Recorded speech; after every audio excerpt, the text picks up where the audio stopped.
একটা ছোট্ট গ্রামে থাকত রাহুল আর মায়া।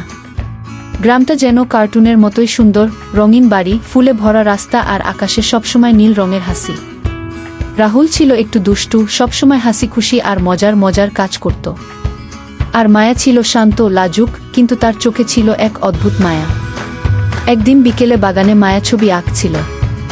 সে খুব সুন্দর কার্টুন আঁকতে পারত।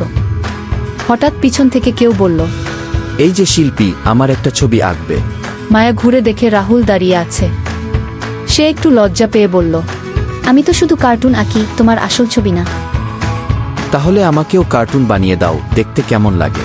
মায়া একটু ভেবে রাজি হলো।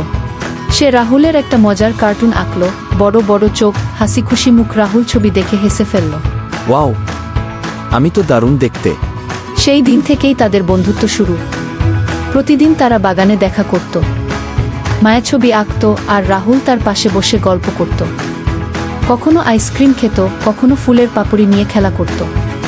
একদিন রাহুল একটু দেরি করে এলো। মায়া অপেক্ষা করতে করতে চিন্তায় পড়ে গেল।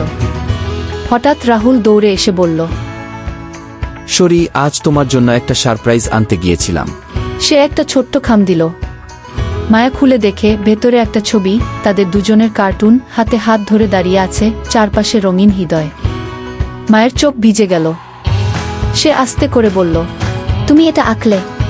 হ্যাঁ, তুমি আমাকে শিখিয়েছ। আর আমি ভাবলাম এই ছবিটা যেন সত্যি হয়ে যায়। মায়া লাজুক হেসে বলল, মানে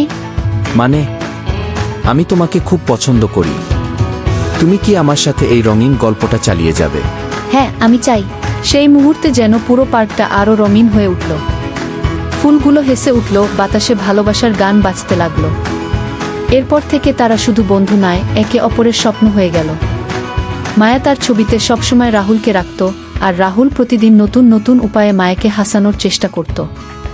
তাদের ভালোবাসা ছিল একদম কার্টুনের মতো, সরল, রঙিন আর আনন্দে ভরা। যেখানে দুঃখ এলেও তারা একসাথে হাসি দিয়ে তা মুছে ফেলত। বন্ধুরা, আমাদের গল্পটা এখানেই শেষ। গল্পটা ভালো লাগলে একটা সাবস্ক্রাইব করবেন। ধন্যবাদ।